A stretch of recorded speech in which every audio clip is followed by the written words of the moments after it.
Breaking news ó tún ti ṣẹlẹ̀ ẹ jẹ́ ká wo nǹkan tó ń ṣẹlẹ̀ Nàìjíríà pẹ̀lú oríṣiríṣi wàhálà ṣá ká tiẹ̀ tó wo náà ẹ jọ̀ọ́ ẹ bá wa like fídíò wa kẹ́ subscribe kẹ́ lè máa gba àwọn notification oríṣiríṣi.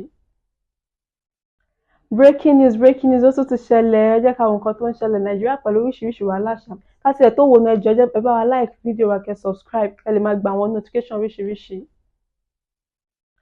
Breaking news ó tún ti ṣẹlẹ̀ ẹ jẹ́ ká. Ẹ káàbọ̀ sí orí ètò Lady K Ìfẹ́olúwa the baby of Odùduwà quick one lélẹ̀ ẹ má bínú ẹ má wò pé mo ti ṣe program kan lẹ́ni tẹ́lẹ̀ yá mo kọ́ máa kúrò sí fídíò ìṣẹ̀lẹ̀ tó ṣẹlẹ̀ ní èní ní ìlú Ìjẹ̀bú tó sì jẹ́ wípé ara ń ta máa ń sọ fún àwọn èèyàn wa nìyẹn pẹ̀lú ọ̀rọ̀ ìjọba orílẹ̀-èdè Nàìjíríà ìjọba orílẹ̀-èdè Nàìjíríà ò lè báyàn gba ọmọ yè àfi kó gba ọmọ pa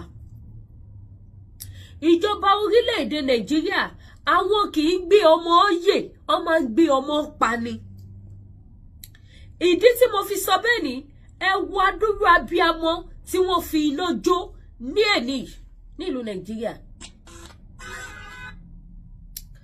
màá play fídíò yẹn kẹ́ wo adúrú abiyamọ tí orílẹ̀-èdè Nàìjíríà fi iná ọmọ jó ní èní tó bá jẹ́ ìlú tó dání tí àwọn olórí tí ń gba ọmọ yè tí wọn kì í gba ọmọ pa ìṣẹ̀lẹ̀ tó ṣẹlẹ̀ ní iléèwé ní ìlú Ìjẹ̀bú kò ní ṣẹlẹ̀ ìlú Nàìjíríà ti di wípé tó bá ní ilé kódà kó jẹ́ 3 bedroom flat ló bá kọ́ ní Nàìjíríà o lè fi 2 bedroom ń bẹ̀ kó fi ṣe school kò sẹ́ni tó máa yẹ lọ́wọ́ wò sí débi tó máa béèrè bó ṣe ń ṣe ìtọ́jú àwọn ọmọ iléèwé yẹn sí ṣó ń tọ́jú wọn dáadáa Nàìjíríà ti dà bẹ́ẹ̀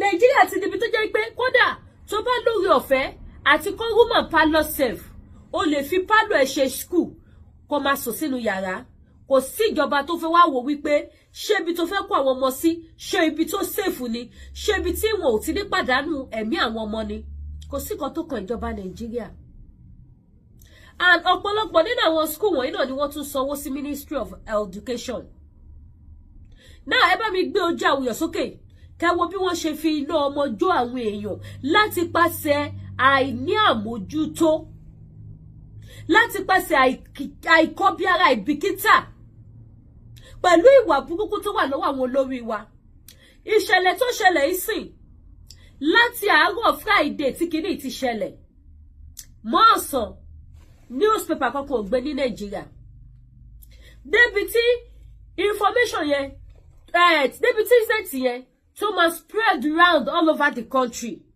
tí àwọn school tó kù náà tí wọ́n fi lè mọ ibi tó kù sí kí àwọn náà má bàa ṣe àṣìṣe irú ẹ̀ láti má dẹ̀mí àwọn ọmọlé ìgbodò gáàsì ló dá gbogbo eléyìí ní school àjọgbọ́ ẹ̀kúnrẹ́rẹ́ ìròyìn bó ṣe ṣẹlẹ̀ kẹwàá wo omijé lójú abiyamọ irú nǹkan bẹ́ẹ̀ yẹn ṣẹlẹ̀ ambulance bíi 10 kò débẹ̀ kí wọ́n ti gbé ambulance 5 kó pàdé níbẹ̀ láti lọ du láìvù àwọn ọmọdé a dẹ̀ sọ wípé a ní olórí a dẹ̀ sọ wípé Nàìjíríà go better ẹ̀yin kan dẹ̀ ń wò sùsùn Nàìjíríà tó yẹ kẹ́ máa ké pọnlọ lójoojúmọ́ pé Olúwa tètè bá wa fa ìjọba orílẹ̀-èdè ìyà lẹ́yìn kan tún gbàdúrà fún náà ẹ bá mi gbójú ayọ̀ sókè ẹ wo ìṣẹ̀lẹ̀ abàmì ẹ wo iná burúkú tó fi jó àwọn abiyamọ kẹ́ wo oró burúkú tí wọ́n dá àwọn ọmọ ní ìlú Nàìjíríà láti pàṣẹ wípé ìjọba ò ṣe àmójútó tí ìjọba bá ní àsìkò fún gbogbo wa ní ìlú Nàìjíríà ni oníkálukú kò ní máa ṣe ohun tó bá wù oníkálukú kò ní máa dá ilé iṣẹ́ sílẹ̀ oníkálukú kò ní máa sọ wípé òun ti tó òun ti wà òkè òun lè build anything tó bá wù òun sí Nàìjíríà òun lè dá nǹkan tó bá wù òun sílẹ̀ sí Nàìjíríà tó máa fi fa ìfarapa fún àwọn èèyàn ìfi ẹ̀mí àwọn ènìyàn ṣòfò ẹ jẹ́ a jọ wò fídíò yẹn ṣe fídíò tí mo lè play lẹ́ẹ̀mejì torí pé kíni nǹkan tó burú jáì ni òun ni.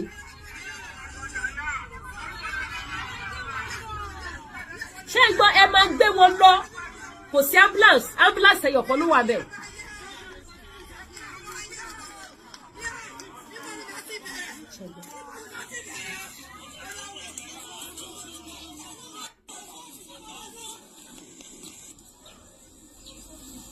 ẹ máa gbọ́ ẹ̀kúnrẹ́rẹ́ ohun tó ṣẹlẹ̀ o, ẹ máa gbọ́ gbogbo ẹ̀ o, ẹ bá mi share kí lè jẹ́ ẹ̀kọ́ ẹ wá ambulance nìyẹn o, àwọn ọmọ ọlọ́run ṣì lọ́yẹ̀ o.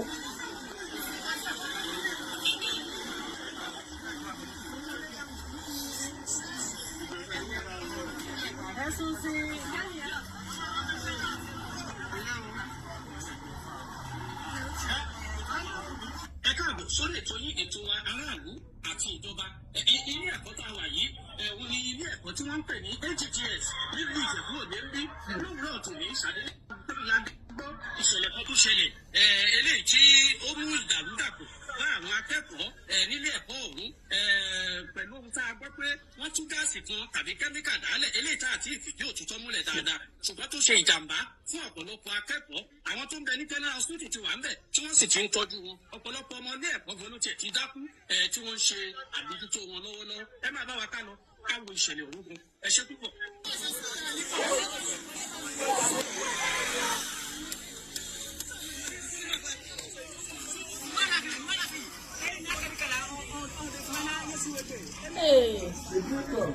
Dáàdì dẹ ẹ má bínú ẹjẹ máa gbọ́ lọ. àwọn tó ń bẹ ní General Hospital ti wà ń bẹ̀ tí wọ́n sì ti ń tọ́jú wọn ọ̀pọ̀lọpọ̀ ọmọdé ẹ̀kọ́ gan ló tiẹ̀ ti dákú tí wọ́n ń ṣe àbójútó wọn lọ́wọ́lọ́wọ́ ẹ má bá wa ká lọ káwo ìṣẹ̀lẹ̀ òun ẹ ṣé púpọ̀.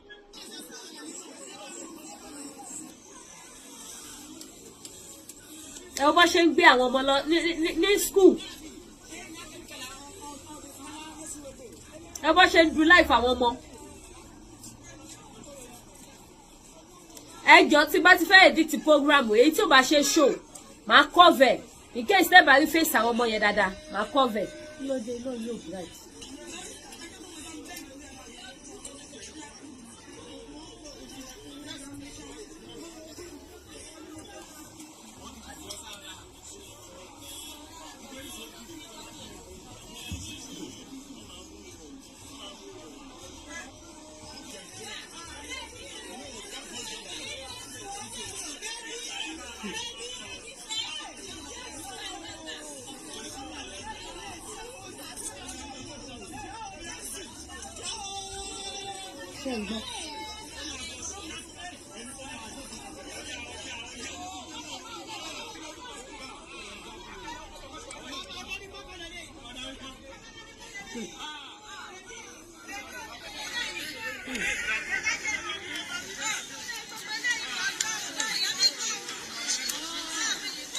ọmọ ìyá méjì ẹ jọ̀ọ́ tó bá possible tí fídíò yóò bá ṣe show mo lè má gbé síkẹ́kọ̀ọ́ máa gbọ́ voice wọn torí àti protect page wa ẹ jọ̀ọ́ wọ́n sì lè wọ àwọn videos yẹn.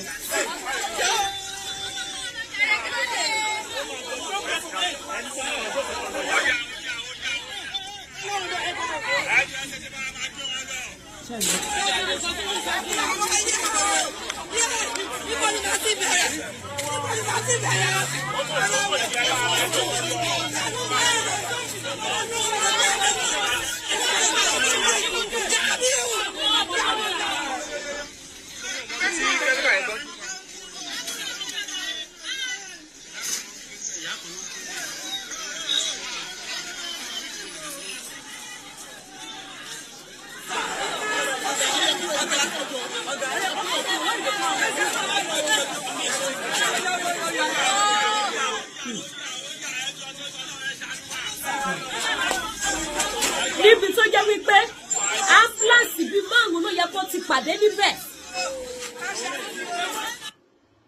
níbi tó yẹ kó jẹ́ wípé ambulance bíi márùn-ún ló máa ti balẹ̀ síbẹ̀ bíbà tí wọ́n máa sáré fi du láìvù àwọn ọmọ. kómídé kómí ohun tí ìbáwù kó ṣẹlẹ̀ ìjọba máa wà atalat láti rescue àwọn ọmọléèwé ṣùgbọ́n bí ìjọba Nàìjíríà kọ̀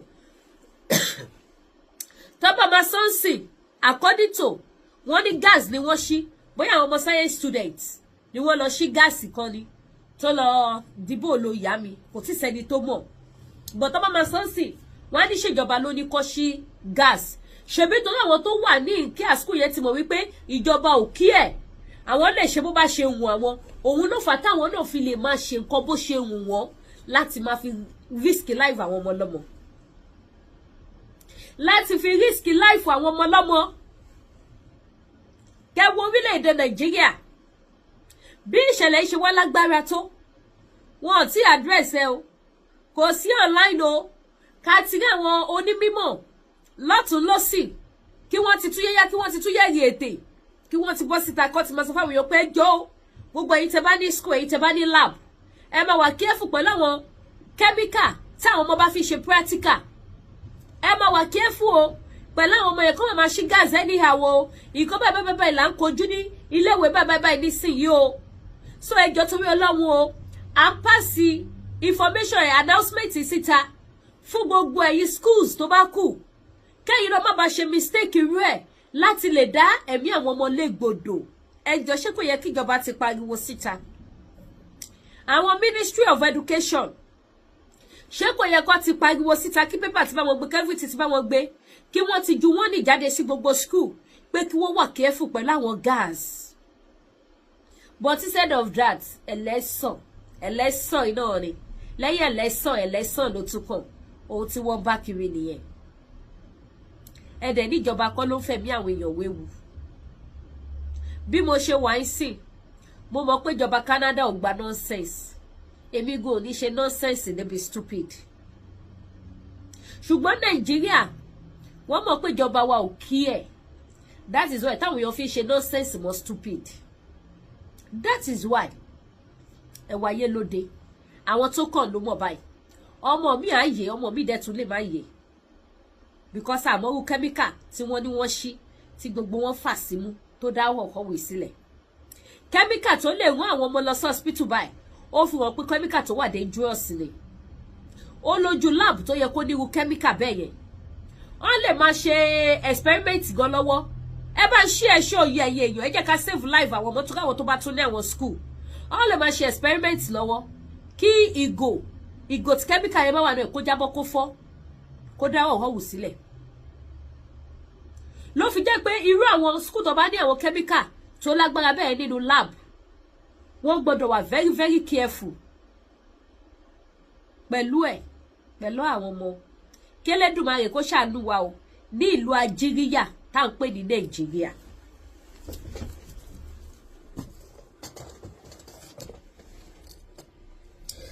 K'Ẹlẹ́dùmarè kó ṣe kí ni mo pè kó ṣàánú wa ní ìlú ajíríyà tá à ń pè ní Nàìjíríà.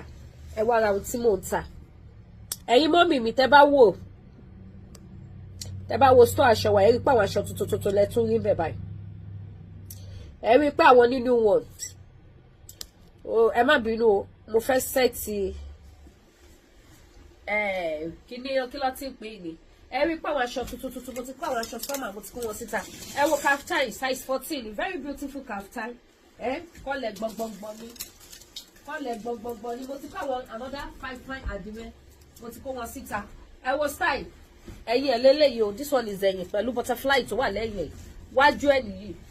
Mo wá ní kọ́lọ́kọ́lọ́ mo dẹ̀ ní size by size. Mo ní size by size very fine style. Èyí ń gbókèrè mọ́ dúdú ọbẹ̀. Ẹ bu àdìrẹ sára kẹfì rọ́ọ̀kì summer.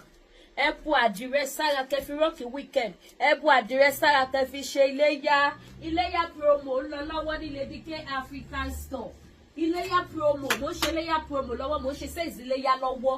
Gbogbo èyí tẹ́ bá níbi promo iléyá promo. Mo ní àwọn aṣọ size by size. Mo láwọn big size.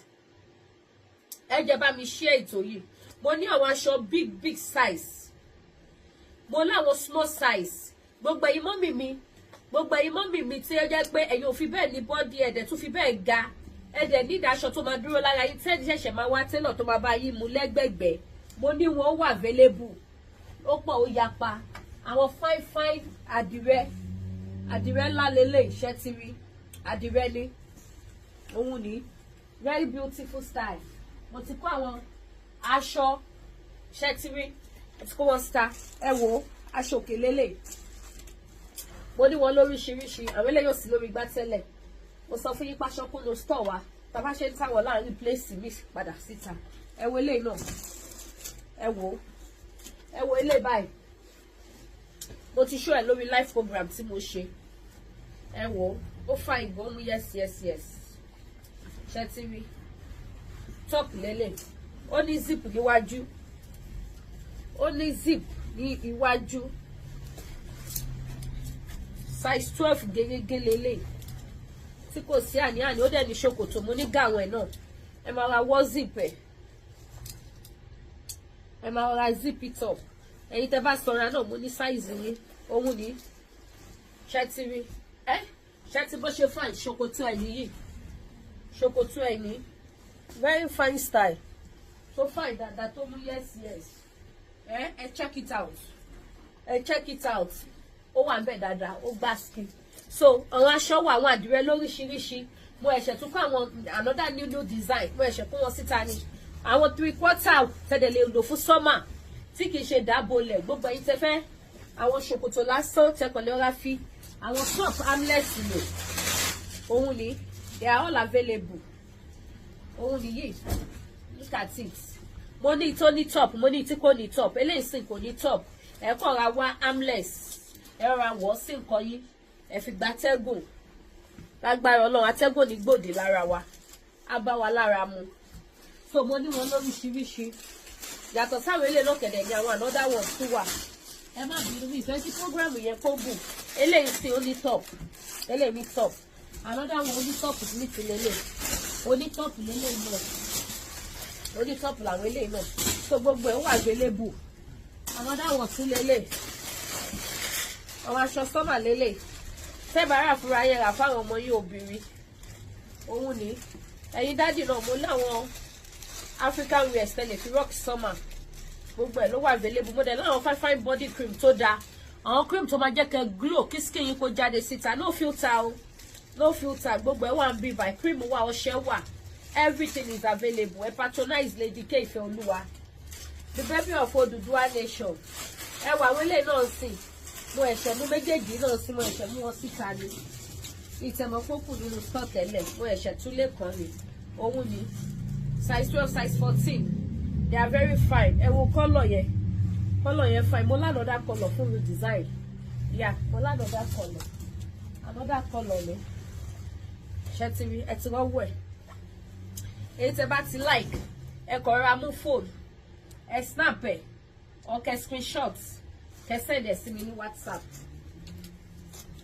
Ó kún bí lóríṣiríṣi. Mi fẹ́ kí program yẹn kó gùn jù bí mo ṣe ń ṣe fast. Òun ni ó fine dáadáa. Ẹ má jẹ́ kó dìgbà tẹ́ bá rí lára Lady K kẹ́ tó order. Ẹ order aṣọ yín. Mi ní fún yín lẹ́ṣà. Ẹ̀yin tẹ́ bá mọ ìtẹ́ fẹ́ mọ ẹ pè mí. Ibi fara mi á select fún yín. Ṣé máa like ẹ̀. Iléyá promo lọ lọ́wọ́. Iléyá promo, Iléyá promo, Iléyá promo. Iléyá promo bí o ṣe kò gbà. Iléyá promo bí o ṣe kò gbà. Aláròwò ní ràǹbẹ̀. Iléyá promo. Iléyá promo, Iléyá promo. Ẹ wo simple style yìí. Ẹ wo bó ṣe fine. Ẹ dẹ̀ wo àdìrẹ yẹn bó ṣe yọ. Gbogbo ẹ̀yin mọ́mì mi tẹ́ jẹ́ fans àdìrẹ. Ẹ wá patronize mi. Ẹ̀yin tẹ́ bá ní di dark knuckle cream náà ó wà. Òun ni. Mo ní dark knuckle cream náà. Knuckle yín tó dúdú yẹn kì í ṣẹ̀kan náà ló máa ṣí. Díẹ̀díẹ̀ ló máa ṣí. Ṣé bẹ́ẹ̀ rí knuckle tèmi náà? Díẹ̀díẹ̀ ló máa ṣí. Díẹ̀díẹ̀ á máa ṣí. But kì díẹ̀díẹ̀ náà kò wá ṣe pé kó pẹ́ kó tó ṣí o. But díẹ̀díẹ̀ ló máa ṣe kíni ló máa ṣí. Díẹ̀díẹ̀ ni. Adé ṣì tán. Èyí tó bá ṣí fìlì lẹ́ẹ̀kan náà. Kí ẹ mọ̀ wípé yẹn ti jẹ bọ́dì yín. So èyí tẹ́ bá ti fẹ́ ẹ kàn sí mi. Àwọn fáfáì style Iléyá promo. Iléyá sales, Iléyá sales, Iléyá sales, Iléyá sales, Iléyá sales, Iléyá sales, Iléyá sales, Iléyá sales. Mi ò ṣe kò gbà Iléyá sales. Aṣọ tẹ́wọ̀n lọ́wọ́ mi full line tún lélẹ̀. Iléyá sales ó lọ lọ́wọ́lọ́wọ́. Bákan náà, àwọn African food wa ó wà níkàlẹ̀ ní pẹ̀sẹ̀. Àwọn African food lọ́lọ́kọ̀ ìjọ̀kan ó wà ní Lady K African store. Bákan náà gbogbo ẹ̀yin tẹ́ fẹ́ ra oyin original. Èmi ò ń ta oyin fake o. Mi ò kí bá wọn ta oyin fake. Ẹ̀yin tẹ́ bá dá oyin mọ̀. Òun ni ẹ wá gbọ́ṣẹ́ wò big size lélẹ̀. Oyin big size lélẹ̀. Ẹ̀yin tẹ́ bá dá oyin mọ̀ ẹ wá gbọ́ṣẹ́ wò. Òun ni oyin original ó wà. Bákan náà ginger ti wà. Ginger ni. Ginger herbs. Òun náà ti wà. Ginger lélẹ́yìí. Òun ni ginger ni 500 mils. Ó wà available. bákan náà gbogbo ẹ̀yin tẹ́ bá fẹ́ ra àwọn nǹkan àdúrà ló ń gbà agbára kọ́ lórúkọ Jésù. Orí wa ò ní kọ àdúrà, ìṣẹ̀dá wa ò ní kọ àdúrà ò ní ṣe títí wa tì, a ní gbókèrè ìbànújẹ́, a ní rí wàhálà ní ọjọ́ ogbó wa. Gbogbo ẹ̀yin tẹ́ bá nídìí àwọn nǹkan àdúrà lóríṣiríṣi, ṣe rí ilé ayé yìí ẹ dira léèyàn wọn lé yẹ ẹbínú èèyàn wọn bínú yín, ẹ̀yin ò sì ní mọ anything. Ṣùgbọ́n tẹ́ bá ti lo àwọn nǹkan protection, gbogbo nǹkan kí nǹkan tí bá ń kọ́ fẹ́ máa ṣe níbi ẹlẹ́rù àmà forí ara ẹ̀ gbé, ibi á máa padà tó níbi lọ, bó ṣe jẹ́ nìyẹn. So àwọn iṣẹ́ spiritual products, spiritual items lóríṣiríṣi, ọṣẹ wà, lọ́fíńdà wà, ọ́ìlì wà lóríṣiríṣi. Kò sí irú iṣẹ́ náà, iṣẹ́ ọmọ nìkan ni ò sí. But lẹ́yìn ẹ̀ wọ́kọ̀ ẹ̀ wọ́wọ́ ẹ̀ wọ́lá ẹ̀ wá bùkún ẹ̀ wá fọkànbalẹ̀, ẹ fẹ́ dàbí padà sórí oníbi ẹ̀ ń wáṣẹ́, ẹ̀ ń wá ìtọ́ máa fi yọ́nú sí yín tẹ́ ẹjọ́ yẹ tọ́ máa dẹ ẹjọ́ yẹn nù. Gbogbo ẹ̀ wà ní Lady K African Store.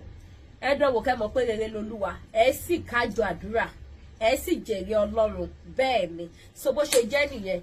Mo wà ní 76 Wentworth Street, Hamilton downtown South, òun ni mo wà. So ẹni tí tẹ́ bá fẹ́ ẹ má bọ̀ wá, mi ní wáyé tí ojú òní tì yìí. Ẹ ṣé gan, oge o.